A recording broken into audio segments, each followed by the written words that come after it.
ಓಂ ಶಾಂತಿ ವೀಕ್ಷಕರೇ, ಅಭಿಮಾನಿಗಳೇ, ಭಕ್ತರೇ, ಗುರುಮಕ್ಕಳೇ, ಮಿತ್ರರೇ, ನಿಮ್ಮೆಲ್ಲರಿಗೊಳ್ಳದಾಗಲಿ. ಮಾಟ ಮದ್ದು ನಿಮಗೆ ಯಾರಾದರೂ ಮಾಡಿಸಿದ್ರೆ ನೀವು ಹೇಗಪ್ಪ ತಿಳ್ಕೊತೀರೋದಿಲ್ಲ ಮಾಡಿಸಿದ್ದಾರೆ ಅಂತ. ಒಂದು ವೇಳೆ ನಿಮಗೆ ಮಾಡಿಸಿದ್ದಾರೆ ಅಂತ ಇಟ್ಕೊಳ್ಳಿ, ಯಾರೋ ಮಾಟ ಮಂತ್ರ ಮದ್ದು ಅಂತ.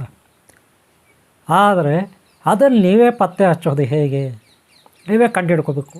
ಯಾರು ಮಾಡಿದ್ದಾರೆ ನಿಮ್ಮ ಮೇಲೆ, ಯಾರು ನಿಮ್ಮ ಮೇಲೆ ಪ್ರಯೋಗ ಮಾಡಿದ್ದಾರೆ ಮಾಟ ಮಂತ್ರ ಮದ್ದು, ಯಾರು ಮಾಟ ಮದ್ದು ಮಂತ್ರ ನಿಮ್ಮಲ್ಲಿ ಕೆಡಿಸ್ಲಿಕ್ಕೆ ಪ್ರಯತ್ನ ಪಟ್ಟಿದ್ದಾರೆ ಅವ್ರ ಬಾಯಿಂದಲೇ ನೀವು ಹೇಳಿಸೋದು ಹೇಗೆ? ಅಲ್ಲೋದಲ್ಲ, ನಾವಿಲ್ಲಿ ನಿಮಗೆ ತಿಳಿಸ್ಕೊಡ್ತೀವಿ. ನೀವೇ ಹೇಳಿಸ್ಬೋದು ಅವ್ರ ಬಾಯಿಂದಲೇ ಹೇಳಿಸ್ಬೋದು. ಯಾರು ನಿಮಗೆ ಮಾಟ ಮದ್ದು ಮಾಡಿಸಿದ್ದಾರೆ, ಕೆಡುಕು ಮಾಡಿಸಿದ್ದಾರೆ, ಅವ್ರ ಬಾಯಿಂದಲೇ ನೀವು ಹೇಳಿಸ್ಬೋದು. ಯಾವ ರೀತಿ ಹೇಳಿಸೋದು? ಒಂದು ನಿಮಗೆ ತಂತ್ರಗಾರಿಕೆಯಲ್ಲೆಲ್ಲ ಹೇಳ್ಕೊಡ್ತೀರಿ. ಯಂತ್ರ ತಂತ್ರ ಮಂತ್ರ, ಯಂತ್ರ ತಂತ್ರ ಮಂತ್ರ. ನೀವು ಇದನ್ನು ಟ್ರಿಕ್ಸ್ ಅಂತೀರೋ, ಲಾಜಿಕ್ ಅಂತೀರೋ, ಉಪಾಯ ಅಂತೀರೋ, ಅದು ನಿಮ್ಮಿಷ್ಟ. ತಂತ್ರಶಾಸ್ತ್ರದಲ್ಲಿ ಏನು ಹೇಳಿದೆ ಅದೆಲ್ಲ ನಿಮಗೆ ಇಲ್ಲಿ ನಿಮ್ಮ ಮುಂದೆ ಹೇಳ್ತಾಯಿದ್ದೀನಿ. ಇದೆಲ್ಲ ನಂಬೋದು ಬಿಡೋದು, ಪ್ರಯತ್ನ ಪಡೋದು, ಫಲ ಪಡ್ಕೊಳ್ಳೋದು ಬಿಡೋದು, ಅದು ನಿಮಗೆ ಬಿಟ್ಟಿದ್ದು. ನಿಮ್ಮ ಜ್ಞಾನ ಮಟ್ಟಕ್ಕೆ, ಅವರವರ ಜ್ಞಾನ ಮಟ್ಟಕ್ಕೆ, ಓಕೆಲಾ? ಆದರೆ ನನ್ನ ಕರ್ತವ್ಯ ನಾನು ಮಾಡ್ತೀನಿ ಗುರುವಾಗಿ. ಹಿಂದೂ ಧರ್ಮ, ಹಿಂದೂ ಸನಾತನ ಧರ್ಮ, ಜೈ ಶ್ರೀ ಮಹಾಕಾಳಿ, ಮಹಾಕಾಳೇಶ್ವರ ಶಕ್ತಿ ಅವ್ರಿಗೊಂದು ಸುತ್ತ ನಾನು ಈ ಎಪಿಸೋಡನ್ನ ಪ್ರಾರಂಭ ಮಾಡ್ತಾಯಿದ್ದೀನಿ. ನೋಡಿ ಇವರೇ, ನೀವೇ ಕಂಡುಹಿಡ್ಕೋಬೋದು ಯಾರು ನಿಮ್ಮ ಮೇಲೆ ಮಾಟ ಮದ್ದು ಮಾಡಿದ್ದಾರೆ ಅಂತ. ಅದಕ್ಕೆ ಒಂದು ತಂತ್ರಗಾರಿಕೆ ಇದೆ, ನಾನು ಹೇಳ್ಕೊಡ್ತೀನಿ. ಪ್ರಯತ್ನ ಪಡಿ, ತಪ್ಪೇನಿದೆ. ಕೆಲವರಿಗೆ ನಂಬಿಕೆ ಇದೆ, ನಮ್ಗೆ ಯಾರೋ ಕೆಡಿಸ್ಬಿಟ್ಟಿದ್ದಾರೆ. ತುಂಬ ಜನ ನನ್ನ ಹತ್ರ ಕೇಳಿದ್ದಾರೆ, ಅಯ್ಯೋ ಗುರುಗಳೇ ನನಗೆ ಯಾರೋ ಕೆಡಿಸ್ಬಿಟ್ಟಿದ್ದಾರೆ, ಅಯ್ಯೋ ನಮ್ಮ ಮನೇಲಿ ಯಾರೋ ಕೆಡಿಸ್ಬಿಟ್ಟಿದ್ದಾರೆ, ಯಾರು ಮಾಡಿದ್ದಾರೆ ಹೆಂಗೆ ತಿಳ್ಕೊಳ್ಳೋದು, ಯಾರು ಮಾಡಿದ್ದಾರೆ ಹೆಂಗೆ ತಿಳ್ಕೊಳ್ಳೋದು, ಯಾರು ಮಾಡಿದ್ದಾರೆ ಹೆಂಗೆ ತಿಳ್ಕೊಳ್ಳೋದು ಅಂತ. ಆ ಮೈಸೂರಿನಲ್ಲಿ ನಮ್ಮ ಶಿಷ್ಯ ಒಬ್ಬನಿದ್ದಾರೆ, ಅವನು ಯಾವಾಗಲೂ ಹೀಗೆ ಹೇಳ್ತಾ ಇರ್ತಾನೆ, ನನಗೆ ಯಾರೋ ಕೆಡಿಸ್ಬಿಟ್ಟಿದ್ದಾರೆ, ಯಾರು ಮಾಡಿದ್ದಾರೆ ಅಂತ ನೀವು ಹೇಳೋಕ್ಕೆ ಬರಲ್ವಾ, ನೀವು ತಿಳ್ಸೋಕ್ಕೆ ಬರಲ್ವಾ, ಈಗ ಹೇಳ್ತಿರ್ತಾನೆ. ಈಗ ನಾನು ತಿಳಿಸೋದಿರಲಿ, ನೀವೇ ಪ್ರಯತ್ನ ಪಡ್ಬೋದು, ನೀವೇ ಕಂಡುಹಿಡ್ಕೋಬೋದು ನಿಮ್ಮನ್ನು ಯಾರು ಕೆಡಿಸಿದ್ದಾರೆ ಅಂತ. ಅದಕ್ಕೆ ನಾನೊಂದು ಹೇಳ್ಕೊಡ್ತೀನಿ, ಗಹನ ಇಟ್ಟು ಕೇಳಿ, ಕೊನೆವರೆಗೂ ವಿಡಿಯೋ ನೋಡಿ, ಓಕೆಲ್ಲ? ನಿಮಗೆ ಹೇಳ್ಕೊಡ್ತೀನಿ ಭಾಳ ಸುಲಭವಾಗಿ. ಮೊದಲನೇದಾಗಿ ನೀವು ಒಳ್ಳೆಯವರಾಗಿರಬೇಕು, ಓಕೆಲ್ಲ? ಶುದ್ಧರಾಗಿರಬೇಕು. ನೀವು ಶುದ್ಧವಾದ ಸ್ನಾನ ಮಾಡಿ ಬಿಳಿ ಟವಲ್ ಹಾಕ್ಕೊಳ್ಳಿ, ಬಿಳಿ ಬಟ್ಟೆ ಟವಲ್, ಬಿಳಿ ಪಂಚ ಕಟ್ಕೊಳ್ಳಿ. ಗಂಡಸರಾದರೆ, ಯಂಗ್ಸರಾದರೆ ಪರವಾಗಿಲ್ಲ, ನೀವು ರೆಡ್ ಕಲರ್ ಇಲ್ಲ ಪಿಂಕ್ ಕಲರು ಸ್ಯಾರಿ ಇಲ್ಲ ವೈಟ್ ಕಲರ್ ಸ್ಯಾರಿ ಫುಲ್ ಕಟ್ಕೋಬೇಕು. ಬ್ಲೌಸು ಅದೇ ಇರಬೇಕು, ಫುಲ್ ಡ್ರೆಸ್ ಅದೇ ಇರಬೇಕು. ಒಟ್ಟಿನಲ್ಲಿ ವೈಟ್ ಆ್ಯಂಡ್ ವೈಟ್ ಇದ್ದರೆ ಒಳ್ಳೆಯದು. ಶುಚಿರ್ಭೂತರಾಗಿ, ಅಂದರೆ ನೀವು ಶುದ್ಧವಾಗಿ ಏನಪ್ಪ ಮಾಡಬೇಕು? ಮೊದಲನೇದಾಗಿ ಅಂದರೆ ಕರ್ಪೂರ ತಗೊಳ್ಳಿ. ಕರ್ಪೂರ ಎಷ್ಟು ತೊಗೋಬೇಕಂದ್ರೆ ಅರ್ಧ ಅಕ್ಕಿ ಕಾಳು ಅಂದರೆ ಗೊತ್ತಾ ನಿಮಗೆ? ಒಂದು ಅಕ್ಕಿ ಕಾಳು ತೊಗೊತೀರ, ಅದನ್ನಲ್ಲಿ ಅರ್ಧ ಎಷ್ಟು ಬರುತ್ತೆ ಅಕ್ಕಿ ಕಾಳು, ಅಷ್ಟೇ ಕರ್ಪೂರ ತೊಗೋಬೇಕು. ಚಿಕ್ಕದಾಗಿ ಒಂದರಲ್ಲಿ ಹಾಕ್ಕೊಳ್ಳಿ, ಒಂದು ಡಬ್ಬಿ ತಗೊಳ್ಳಿ, ಅಥವಾ ಒಂದು ಡಬ್ಬಿ ತಗೊಳ್ಳಿ ಚಿಕ್ಕದಾಗಿ, ಅದರಲ್ಲಿ ಹಾಕಿ ಕರ್ಪೂರ. ಅಲ್ಲಂತರ ನೀವೇನು ಮಾಡಬೇಕು? ದೇವಸ್ಥಾನ ಹೋಗಬೇಕು. ದೇವಸ್ಥಾನ ಯಾವುದು? ಹನುಮಂತನ ಗುಡಿಗೆ ಹೋಗ್ಬೇಕು. ಅಲ್ಲೇನು ಮಾಡಬೇಕಪ್ಪ ಅಂದರೆ ಅಕ್ಷತೆ ಕಾಳು ಇರುತ್ತೆ, ನಿಮ್ಗೆ ಗೊತ್ತಾ? ಹನುಮಂತ ದೇವಸ್ಥಾನದಲ್ಲಿ ಅಕ್ಷತೆ ಕಾಳು ಇಟ್ಟಿರ್ತಾರಲ್ಲ, ಇಟ್ಟಿಲ್ಲ ಅಂದರೆ ನೀವು ಅಕ್ಷತೆ ಕಾಳು ಮಾಡಬೇಕು. ಏನು? ಅಕ್ಕಿ ತಗೊಳ್ಳೋದು, ಒಂದಷ್ಟು ಅಕ್ಕಿ, ಒಂದು ಇಡೀ ಅಕ್ಕಿ ತಗೊಳ್ಳಿ, ಅದಕ್ಕೆ ಅರಿಶಿನ ಒಂದು ಸ್ವಲ್ಪ ಕುಂಕುಮ ಹಾಕಿ ಕಲಸಿಬಿಟ್ಟು ಅಕ್ಷತೆ ಮಾಡೋದು. ಅದನ್ನು ಹನುಮಂತ ದೇವ್ರ ಮೇಲೆ ನೀವು ಹಾಕಬೇಕು. ಅಕ್ಷತೆಗಳು ಹನುಮಂತ ದೇವ್ರ ಮೇಲೆ ಹಾಕಿದ ಮೇಲೆ ಅದೆಲ್ಲ ಉದುರುತ್ತೆ, ಆ ವಿಗ್ರಹದ ಮೇಲೆ ಹಾಕಿದ ಎಲ್ಲ ಉದುರುತ್ತೆ ಕೆಳಗಡೆ. ಅದನ್ನು ಆಯ್ಕೋಬೇಕು. ಅಕ್ಷತೆಗಳು ಒಂದಷ್ಟು ಅಕ್ಷತೆಕಾಳು ತಗೊಳ್ಳಿ. ಮತ್ತು ಅದನ್ನು ಈ ಕರ್ಪೂರ ಇಟ್ಟಿದ್ರಲ್ಲ, ಆಲ್ರೆಡಿ ನೀವು ಕರ್ಪೂರ ಅರ್ಧ ಅಕ್ಕಿ ಕಾಳಷ್ಟು ಕರ್ಪೂರ, ಆ ಕರ್ಪೂರದ ಬಾಕ್ಸಲ್ಲಿ ಈ ಅಕ್ಕಿ ಕಾಳು ಒಂದಷ್ಟು ಹಾಕ್ಕೊಳ್ಳಿ. ಅಕ್ಷತೆ ಕಾಳು ಒಂದಷ್ಟು, ಜಾಸ್ತಿ ಏನು ಬೇಡ, ಒಂಚೂರು, 1-2 ಸ್ಪೂನ್, 1 ಸ್ಪೂನ್ ಸಾಕು, ಟೀ ಸ್ಪೂನಲ್ಲಿ, ಓಕೆಲ್ಲ? ಅಲ್ಲಂತರ ಹೇಳ್ಬಿಡ್ಬೇಕು, ಆ ಹನುಮಂತ ದೇವರು ಒಕ್ಕಳು ಇರುತ್ತಲ್ಲ, ಹನುಮಂತ ದೇವರು ಒಕ್ಕಳು ವಿಗ್ರಹದ್ದು, ಅಲ್ಲಿ ಸ್ವಲ್ಪ ಪೇಸ್ಟ್ ಇರುತ್ತೆ, ಮೇಣ ಅಂತೀರಿ ನೀವು, ಮೇಣ. ಅದೆಲ್ಲ ಅಲ್ಲಿ ಅರ್ಚಕರು ಪೂಜೆ ಮಾಡೋರು ಎಲ್ಲ ಮೇಣ ಹಚ್ಚಿರ್ತಾರೆ, ಅದಕ್ಕೆ ಗಂಧ ಹಚ್ಚಿರ್ತಾರೆ, ಆಯಿಲ್ ಹಚ್ಚಿರ್ತಾರೆ, ಅದೆಲ್ಲ ಮಾಡಿರ್ತಾರೆ. ಅದೇನೇ ಇರಲಿ, ಆ ಒಕ್ಕಳ ಮೇಲೆ ಇರೋದು ಸ್ವಲ್ಪ ತೊಗೋಬೇಕು ನೀವು. ಇಲ್ಲ ಅವ್ರ ಹತ್ರ ಕೇಳಿ ತಗೊಳ್ಳಿ, ಅಥವಾ ನಿಮ್ಮದೇ ಗುಡಿ ಆದರೆ, ನಿಮ್ಮದೇ ದೇವಸ್ಥಾನ ಆದರೆ ಏನೂ ತೊಂದರೆ ಇಲ್ಲ, ನಿಮ್ಮದೇ ಮಠ ಆದರೆ ಆ ಒಕ್ಕಳ ಮೇಲೆ ಇರೋ ಸ್ವಲ್ಪ ಮೇಣನ ಕೆರ್ಕೊಳ್ಳಿ ಏನಾಗ ಒಂದು ಸ್ಪೂನಲ್ಲೋ ಎದ್ರಾಗ ಕೆರ್ಕೊಳ್ಳಿ. ಒಂದಷ್ಟು ಗಂಧ ಸಿಗುತ್ತೆ ಚಿಕ್ಕದಾಗಿ ಒಂಚೂರು, ಎಷ್ಟು, ಒಂದು ಗೋಧಿ ಕಾಳಷ್ಟೋ ಇಲ್ಲ ಒಂದು ಅವರೆಕಾಳಷ್ಟೋ ಒಂದಷ್ಟು ಗಂಧ ತಗೊಳ್ಳಿ ಒಂಚೂರು. ಅದನ್ನು ಏನು ಮಾಡ್ತೀರಾ ಇದರಲ್ಲಿ ಹಾಕಿ, ಈ ಬಾಕ್ಸಲ್ಲಿ. ಆಲ್ರೆಡಿ ಈ ಬಾಕ್ಸಲ್ಲಿ ಏನು ಹಾಕಿದರೆ ಫಸ್ಟು ಕರ್ಪೂರ ಅರ್ಧ ಅಕ್ಕಿ ಕಾಳಷ್ಟು ಕರ್ಪೂರ, ಒಂದೇ ಒಂಚೂರು ಕರ್ಪೂರ ಹಾಕಿದ್ರಾ. ಆಮೇಲೆ ಏನು ಮಾಡಿದಿರಾ, ಯಾಕೆ ಕರ್ಪೂರ ಅಷ್ಟೇ ಚಿಕ್ಕದಾಗಿ ಹಾಕೋದು ಅಂತ ನಾನು ಆಮೇಲೆ ಹೇಳ್ತೀನಿ, ಓಕೆಲಾ.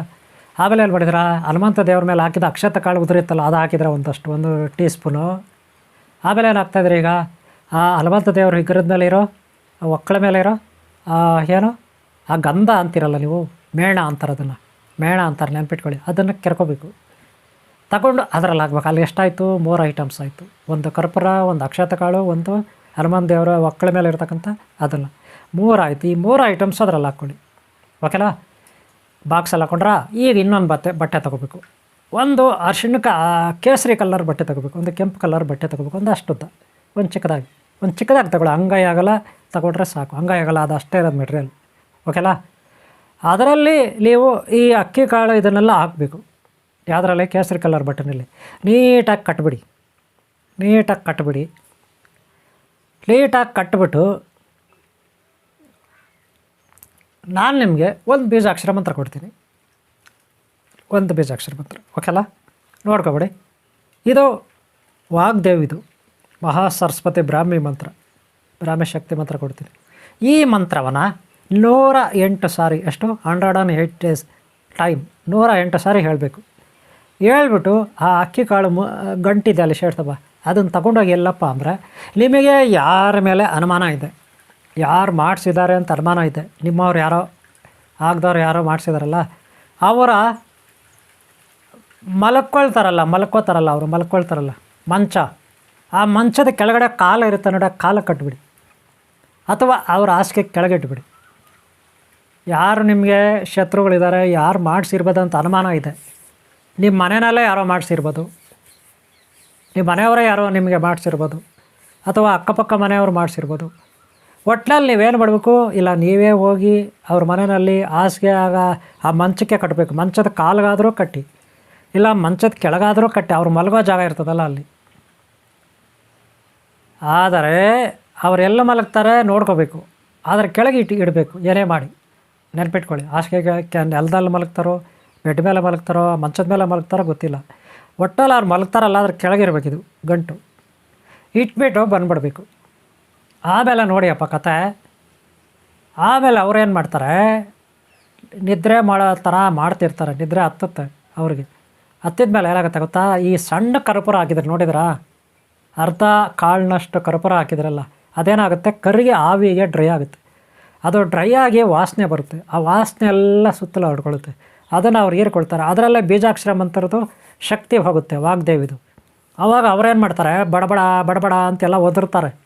ಏನು ಒದರ್ತಾರೆ, ನಾನು ಇಂಥವ್ರಿಗೆ ಕೆಟ್ಟ ಮಾಟ ಮದ್ದು ಮಾಡಿಸಿದ್ದೀನಿ, ಇಂಥವ್ರ ಹತ್ರ ಹೋಗಿ, ಇಂಥ ಗುರುಗಳ ಹತ್ರ ಹೋಗಿ, ಇಂಥ ಮಂತ್ರವಾದಿ ಹತ್ರ ಹೋಗಿ ನಾನು ಏನೋ ತಗೊಂಡು ಬಂದು ನಿಂಬೆಹಣ್ಣು, ಮೆಣಸಿನ್ಕಾಯೋ, ಇನ್ನೊಂದು ಮತ್ತೊಂದು ಮಾಟ ಮದ್ದು ಮಾಡಿ ತಗೊಳಲ್ಲ, ಚಕ್ಕೆಗಳು, ಬೇರುಗಳು, ಇನ್ನೊಂದು ಬೊಂಬೆನೋ ಗಿಂಬೆನೋ ಏನೋ ಒಂದು ತಂದಿದ್ದೀನಿ, ಇಂಥವ್ರ ಹತ್ರ ಹೋಗಿ ದುಡ್ಡು ಕೊಟ್ಟು ಅವ್ರ ಹತ್ರ ಮಾಡಿಸ್ಕೊಂಬಂದಿದ್ದೀನಿ, ಇಂಥವ್ರ ಮೇಲೆ ಮಾಟ ಮಂತ್ರ ನಾನು ಮಾಡಿದ್ದೀನಿ, ಇದನ್ನು ತಗೊಂಡೋಗಿ ಇಂಥ ಕಡೆ ಊತಿದ್ದೀನಿ, ನಾನು ಹೀಗೆ ಮಾಡಿದ್ದೀನಿ, ಹಾಗೆ ಮಾಡಿದ್ದೀನಿ, ಹಾಗೆ ಮಾಡಿದೆ, ಹೀಗೆ ಮಾಡಿದೆ, ಅಲ್ಲಿ ಹೋಗಿದೆ, ಇಲ್ಲಿ ಹೋಗಿದೆ, ಟೋಟಲಾಗೆಲ್ಲ ಬಡಬಡ ಅಂತ ಒದರ್ತಾನೆ. ಆಗಿರೋರೆಲ್ಲ ಕೇಳಿಸ್ಕೊತಾರೆ, ಅಲ್ಲಿರೋರೆಲ್ಲ ಕೇಳಿಸ್ಕೊತಾರೆ, ಗೊತ್ತಾಯ್ತಲ್ಲ. ಈ ರೀತಿ ಅವನು ಓಪನಾಗಿ ಹೇಳ್ಬಿಡ್ತಾನೆ, ಎಲ್ಲ ಓಪನಾಗಿ ಹೇಳ್ಬಿಡ್ತಾರೆ. ಆಗ ಇರೋರೆಲ್ಲ ಕೇಳಿಸ್ಕೊತಾರೆ, ಇವರೇನೋ ಓದಿರ್ತಾ ಇದ್ದಾರೆ, ಮಾಟ ಮಂತ್ರ ಮಾಡಿದಲ್ಲ ಅಂದ್ಬಿಟ್ಟು. ಆದರೆ ಬೇರೆಯವ್ರ ಮನೇಲಿ ಮಲಗಿರೋದು ನಿಮ್ಗೆ ಹೆಂಗೆ ಗೊತ್ತಾಗುತ್ತೆ? ಅದಕ್ಕೆ ನೀವೇನು ಬಿಡಬೇಕು, ನೀವು ಅಲ್ಲಿ ಯಾರನ್ನ ನಿಮ್ಗೆ ಗೊತ್ತಿರೋರಿದ್ದರೆ ಅವ್ರಿಗೆ ಹೇಳಬೇಕು, ಅವ್ರು ಯಾರ ಮೇಲೆ ಹೇಳ್ತಾರೆ ನೋಡ್ಕೊಳ್ಳಿ ಅಂತ. ಒಂದನೇದು. ಎರಡನೇದು, ನಿಮ್ಮಿಂದನೇ ಕೇಳಿಸ್ಕೊಳ್ಳೋಕೆ ಸಾಧ್ಯ ಆದರೆ ಆದಷ್ಟು ಕೇಳಿಸ್ಕೋಬೇಕು. ಇಲ್ಲ ಮೂರನೇದು, ಅವನು ಆವಾಗವಾಗ ಹಂಗೆ ಹೇಳ್ತಾನೆ, ಆಗಲೊತ್ತಲೋ ಎಲ್ಲೋ ಮಲಗಿರ್ತಾಳೆ ಅವಾಗ ಹೇಳ್ಕೊಬಿಡ್ತಾಳೆ, ಇಲ್ಲ ದಾರಿಯಲ್ಲಿ ಅವಾಗೆ ಬಡಬಡ ಅಂತ ಅದನ್ನೇ ಹೇಳ್ಕೊತಾರೆ, ಇಲ್ಲ ಡೈರೆಕ್ಟಾಗಿ ನಿಮ್ಮ ಹತ್ರನೇ ಬಂದು ಹೇಳ್ತಾರೆ, ಇಲ್ಲ ಯಾರೋ ನಿಮ್ಗೆ ಬೇಕಾದವ್ರ ಹತ್ರ ಹೇಳ್ತಾರೆ. ಆವಾಗ ನಿಮಗೆ ಒಟ್ಟಿನಲ್ಲಿ ಮೆಸೇಜು ಗೊತ್ತಾಗುತ್ತೆ ಅವ್ರು ಯಾರು ಮಾಡಿಸಿದ್ದಾರೆ ಅಂದ್ಬಿಟ್ಟು. ಅದಕ್ಕೆ ನಿಮಗೆ ಯಾರ ಮೇಲೆ ಅನುಮಾನ ಇದೆ ಅವ್ರ ಹತ್ರ ಇದು ಮಾಡಿ. ಅಕಸ್ಮಾತ್ ಒಬ್ರಿಗೆ ಹೋಗಿ ನೀವು ಮಂಚಕ್ಕೆ ಕಟ್ಟು ಬರ್ತೀರಾ, ಅನುಬಲ ಇದೆ, ಅವ್ರಿಗೆ ಹೇಳಲಿಲ್ಲ ಅಂತ ಇಟ್ಕೊಳ್ಳಿ, ಇಲ್ಲೊಬ್ರಿಗೆ ಟ್ರೈ ಮಾಡಿ, ಇಲ್ಲೊಬ್ರಿಗೆ ಅವ್ರಿಗೆ ಕಟ್ಟಿ, ಹಾಗೆ ಮಾಡ್ತಾ ಟ್ರೈ ಮಾಡ್ತಾಯಿದ್ರೆ ಒಟ್ಟಿನಲ್ಲಿ ಕಳ್ಳ ಸಿಕ್ಕಾಕೊಳ್ತಾರೆ. ಇದು ತಂತ್ರಗಾರಿಕೆ, ಗೊತ್ತಾಯ್ತಲ್ಲ. ಇದು ತಂತ್ರಶಾಸ್ತ್ರದಲ್ಲಿ ನಿಮಗೆ ಹೇಳಬಲ್ಲ ಮಾಹಿತಿ ಎಲ್ಲ ನಿಮಗೆ ಹಂಚ್ಕೊಂಡಿದ್ದೀನಿ. ಈ ರೀತಿ ಮಾಡಿ ನಿಮ್ಗೆ ಒಳ್ಳೆಯದಾಗಲಿ. ಆಮೇಲೆ ಹೇಳ್ಕೊಡ್ಬೇಕು, ಇದೆಲ್ಲ ನೀವು ಅವರು ಹೇಳಿದ್ದಾರೆ, ಮಾಟ ಮದ್ದು ಮಾಡಿದ್ದಾರೆ, ಅವರೇ ಹೇಳ್ತಾರೆ ಅಂದರೆ ಆಮೇಲೆ ಏನು ಮಾಡಬೇಕು ಅಲ್ಲಿ ನಿಮ್ಗೆ ಗೊತ್ತಿದೆ, ನೀವು ಆಲೋಚನೆ ಮಾಡಿ, ಗೊತ್ತಾಯ್ತಲ್ಲ. ಇದು ಓಕೆ ಅವರೇ, ಇದೊಂದು ಟಿಪ್ಸ್ ನಿಮಗೆ ಚಿಕ್ಕದಾಗಿ. ಈ ವಿಡಿಯೋ ನಿಮ್ಗೆ ಇಷ್ಟ ಆದರೆ ಅವ್ರು ಲೈಕ್ ಮಾಡಿ, ಹಾಗೆ ಹಿಂದಿನ ಭಾಗ ನೋಡಿ, ಮುಂದಿನ ಭಾಗ ನೋಡಿ. ನೋಡಿ ಈ ಥರ ಎಲ್ಲ ನೀವು ಕಲಿಬೋದು, ಸಾಕಷ್ಟಿದೆ ನೋಡ್ರಿ, ಇಲ್ಲೂ ಏನೇನೋ ಇದೆ ಕಲಿಬೋದು. ಆದರೆ ಎಲ್ಲವಲ್ಲೂ ನಾವಿಲ್ಲಿ ಪಬ್ಲಿಕಲ್ಲಿ ಹೇಳೋಕ್ಕಾಗಲ್ಲ, ನೆನಪಿಟ್ಕೊಳ್ಳಿ. ಪಬ್ಲಿಕಲ್ಲಿ ಹೇಳೋಂಗಿಲ್ಲ, ಇದೇನಾಗ್ತದೆ, ಒಂದು ಕ್ರೈಮ್ ಆಗುತ್ತೆ. ಕೆಲವೆಲ್ಲ ಹೇಳೋಂಥ ವಿಚಾರಗಳು ನಾನು ಇಲ್ಲಿ ಕೂತ್ಕೊಂಡು ನಿಮ್ಗೆ ಹೇಳ್ಬೋದು ಅಷ್ಟೇ. ಇಲ್ಲೂ ಕೆಲವೆಲ್ಲ ಇದ್ದಾವೆ, ತುಂಬ ಇರ್ತವೆ, ಗೊತ್ತಾಯ್ತಾ. ಅವೆಲ್ಲ ಹೇಳೋಂಗಿಲ್ಲ, ಕ್ರೈಮ್ ಅವು, ಗೊತ್ತಾಯ್ತಾ. ಅದಕ್ಕೆ ಹೇಳೋಂಗಿಲ್ಲ. ಅವೆಲ್ಲ ಹೇಳಿದ್ರು ಡೈರೆಕ್ಟಾಗಿ ಗುರುಗಳ ಹತ್ರ ಕಲಿಬೇಕು. ಎಲ್ಲ ಯೂಟ್ಯೂಬಲ್ಲೇ ಕೂತ್ಕೊಂಡು ಹೇಳೋಂಗಿಲ್ಲ, ಗೊತ್ತಾಯ್ತಲ್ಲ. ಎಷ್ಟು ನಾವು ಹೇಳಲಿಕ್ಕೆ ಸಾಧ್ಯ ಇದೆ, ಒಂದು ಲಿಮಿಟ್ ಇದೆ, ಅಷ್ಟು ಆವ್ರೇಜಲ್ಲಿ ನಾವು ಹೇಳೋದು, ಗೊತ್ತಾಯ್ತಾ. ಬೇರೆ ಬೇರೆ ಇರುತ್ತೆ ಏನೇನು, ಗೊತ್ತಾಯ್ತಲ್ಲ. ಇರಲಿ, ನೀವು ಪತ್ತೆ ಹಚ್ಬೋದು, ಇದೇನು ಕಷ್ಟ ಇಲ್ಲ, ಭಾಳ ಸಿಂಪಲ್ ಕೆಲಸ. ಸ್ವಲ್ಪ ಅವರು ನೀವು ಗಮನ ಕೊಡ್ಬೇಕು, ಅದು ಕಟ್ಟಿ ಬಂದಮೇಲೆ. ಆಮೇಲೆ ಅವ್ರು ಒಂಥರ ಮೆಂಟ್ಲಾಗ್ಬಿಡ್ತಾರೆ, ಮೆಂಟ್ಲು ಥರ ಹೇಳ್ಕೊತಾ ಹೋಗ್ತಾರೆ ಅವರು. ಓ ಲಾಲ ಇಂಥ ಅವ್ರಿಗೆ ಹಿಂಗೆ ಮಾಡಿಬಿಟ್ಟೆ ಗೊತ್ತಾ, ಓ ಲಾಲ ಅವ್ರಿಗೆ ಹಂಗೆ ಮಾಡಿಬಿಟ್ಟೆ ಗೊತ್ತಾ, ಓ ಲಾಶ ಆಗ್ಬಿಡ್ತಲ್ಲ ಗೊತ್ತಾ, ಲಾಲ ಬಾಟ ಬದ್ದು ಮಾಡಿಸ್ಬಿಟ್ಟಿದ್ದೀನಿ ಗೊತ್ತಾ, ಹಿಂಗೆ ಬಿಲ್ಡಪ್ ಬಿಟ್ಕೊತಾ ಇರ್ತಾರೆ. ಅವ್ರ ಮೈಂಡು ಅವರು ವಾಗ್ದೇವಿ, ಬಾಯಿನಲ್ಲಿರೋ ವಾಗ್ದೇವಿ ಒಳಗೆ ಕೂತ್ಕೊಬಿಡ್ತಾಳೆ ವಾಗ್ದೇವಿ. ಈ ರಾವಣನಿಗೆ ಹೋಗಿ ಕೂತ್ಕೊಬಿಡ್ಲಲ್ಲ ನಾಲ್ಗೆನಲ್ಲಿ ಸರಸ್ವತಿ ವಾಗ್ದೇವಿ ನಾಲ್ಗೆನಲ್ಲಿ ಆಡಿಸ್ಬಿಡ್ತಾಳೆ ವಾಗ್ದೇವಿ, ಮಹಾ ಸರಸ್ವತಿ. ಅಂಥ ಒಂದು ಬೀಜಾಕ್ಷರ ಮಂತ್ರವಲ್ಲ ನಾನು ನಿಮಗೆ ಇಲ್ಲಿ ಕೊಟ್ಟಿದ್ದೀನಿ. ಈ ಬೀಜಾಕ್ಷರ ಮಂತ್ರವಲ್ಲ ನೀವು 108 ಸಾರಿ ಒಂದು ದಿನಕ್ಕೆ ಹೇಳ್ಕೋಬೇಕು. ಯಾರು ಇದು ಮಾಡ್ತಾರೆ ಅಲ್ಲಿ ಹೋಗಿ ಕಟ್ತಾರೆ ಅವರು. ಅದೇ ಮಂತ್ರಸಿದ್ಧಿ ಮಾಡ್ಕೋಬೇಕು. ನೀವು ಗುರುಗಳಾಗಿದ್ರಿ, ನೀವು ಮಂತ್ರವಾದಿಗಳು, ತಾಯ್ತಾ ಯಂತ್ರ ಎಲ್ಲ ಮಾಡ್ತೀರಿ, ಭಕ್ತರಿಗೆ ಕೊಡ್ತೀರಿ ಅನ್ನೋದಾದರೆ 48 ದಿನ ವ್ರತನಿಷ್ಠರಾಗಬೇಕು, ಗೊತ್ತಾಯ್ತಲ್ಲ. 48 ದಿನ ವ್ರತನಿಷ್ಠರಾಗಿ ತಾಯ್ತದಲ್ಲಿ ಹಾಕಿರೋ ಬೇರನ್ನ ನೀವು ಕೈ ಕಟ್ಕೊಳ್ಳಿ, ಸೊಂಟ ಕಟ್ಕೊಳ್ಳಿ. 48 ದಿನ ದಿನಕ್ಕೆ 108 ಸಾರಿ ಇದೆಲ್ಲ ಪಟ್ಲೆ ಮಾಡಿ ವಾಗ್ದೇವಿ ಸರಸ್ವತಿ ಬ್ರಹ್ಮಾಜಿ ಸರಸ್ವತಿಯನ್ನು ಆರಾಧಿಸಿ, ಮಹಾಕಾಳಿ ಮಹಾಕಾಲೇಶ್ವರನ ಆರಾಧಿಸಿ, ಗೊತ್ತಾಯ್ತಲ್ಲ. ಆ ಗಣಪತಿಯನ್ನು ಆರಾಧಿಸಿ, ನಿಮಗೆ ಈ ಮಂತ್ರ ಸಿದ್ಧಿ ಆಗುತ್ತೆ. ಅನಂತರ ನೋಡಿ, ನೀವು ಯಾರಿಗೆ ಇದನ್ನು ಮಂತ್ರ 108 ಸಾರಿ ಮಂತ್ರಿಸಿ ಅದು ಕೊಡಿ, ಆ ಕಾಳು ಗೀಳು ಎಲ್ಲ. ಹಾಗೆ ಹನುಮಂತ ದೇವ್ರನ್ನ ಮರಿಬೇಡಿ, ಹನುಮಂತ ದೇವ್ರನ್ನ ಆರಾಧಿಸಿ. ಅವನು ಮಹಾಶಕ್ತಿಶಾಲಿ, ಮಹಾಸಿದ್ಧಿಗಳ ಸ್ವರೂಪ, ಅವನು ಪಂಚಭೂತಗಳ ಸ್ವರೂಪ. ಪಂಚಭೂತಗಳಂದರೆ ಈ ಶರೀರ ಪಂಚಭೂತಗಳಿಂದ ಆಗಿದೆ ಭೌತಿಕವಾಗಿ, ಆದರೆ ಸೂಕ್ಷ್ಮವಾಗಿ ವಾಗ್ದೇವಿ ಸರಸ್ವತಿ ಗ್ರಹತಾರ ನಕ್ಷತ್ರಾದಿಗಳಿಂದ ಆಗಿದೆ, ಗೊತ್ತಾಯ್ತಾ. ಅಷ್ಟು ಶಕ್ತಿಶಾಲಿ ನೋಡಿ ಈ ಬೀಜಾಕ್ಷರ ಮಂತ್ರ. ಇದೆಲ್ಲ ನೀವು ಯಾರ ಬಾಯಿಂದ ಆದರೆ ಅವ್ರು ಮಾಡಿರೋ ತಪ್ಪುಗಳೆಲ್ಲ ನಾವು ಹೇಳಿಸ್ಬೋದು, ನಿಜ ಕಕ್ಕಿಸ್ಬೋದು, ಸತ್ಯವಲ್ಲ ಕಕ್ಕಿಸ್ಬೋದು ಅನ್ನೋದು ತಂತ್ರಶಾಸ್ತ್ರ ಹೇಳುತ್ತೆ. ಹಾಗೆ ನಮ್ಮ ದಿವ್ಯದೃಷ್ಟಿಗೆ ನಾಗಸೃಷ್ಟಿನಲ್ಲಿ ಹೇಳಿದಂಥದ್ದು ನಾನು ಅಲ್ಲಿ ಮುಂದೆ ಇಟ್ಟಿದ್ದೀನಿ, ಗೊತ್ತಾಯ್ತಲ್ಲ. ಓಕೆ, ಇದೆಲ್ಲ ಟ್ರೈ ಮಾಡಿ, ಪ್ರಾಕ್ಟೀಸ್ ಮಾಡಿ, ಒಳ್ಳೆಯದಾಗಲಿ. ಹಾಗೆ ಹಿಂದೆಲ್ಲ ವಿಡಿಯೋಗಳು ನೋಡಿ, ಮುಂದೆ ವಿಡಿಯೋಗಳು ನೋಡಿ. ಹಾಗೆ ಇಲ್ಲಿ ಆನ್ಲೈನ್ ಕ್ಲಾಸಸ್ ಇರುತ್ತೆ, ಕುಂಡಲಿನಿ ಸಾಧನೆ, ಯೋಗ ಸಾಧನೆ, ಹಾಗೆ ಜ್ಯೋತಿಷ್ಯ ಶಾಸ್ತ್ರ, ಪ್ರಶ್ನಶಾಸ್ತ್ರ, ತಾಂಡಲಶಾಸ್ತ್ರ ಎಲ್ಲ ಇರುತ್ತೆ, ಕಲಿಬೋದು. ಓಕೆಲ್ಲ, ಆನ್ಲೈನ್ ಕ್ಲಾಸಸ್ ಇರುತ್ತೆ, ಸೇರ್ಕೋಬೋದು. ನಾನು ನಂಬರ್ ಕೊಟ್ಟಿರ್ತೀನಿ, ನೋಡ್ಕೊಳ್ಳಿ. ಅವಶ್ಯಕತೆ ಇರೋರು ಮಾಡಿ, ಸುಮ್ಮನೆ ಕೆಲವರು ಮಾಡ್ತಾರೆ, ಅದು ಬೇಡ. ಓಕೆ, ನಿಮ್ಗೆ ಒಳ್ಳೆಯದಾಗಲಿ. ಇಲ್ಲಿವರೆಗೂ ನೋಡಿದ್ರೆ ವಿಡಿಯೋ ಅವ್ರು ಲೈಕ್ ಮಾಡೋದು ಬರಬೇಡಿ.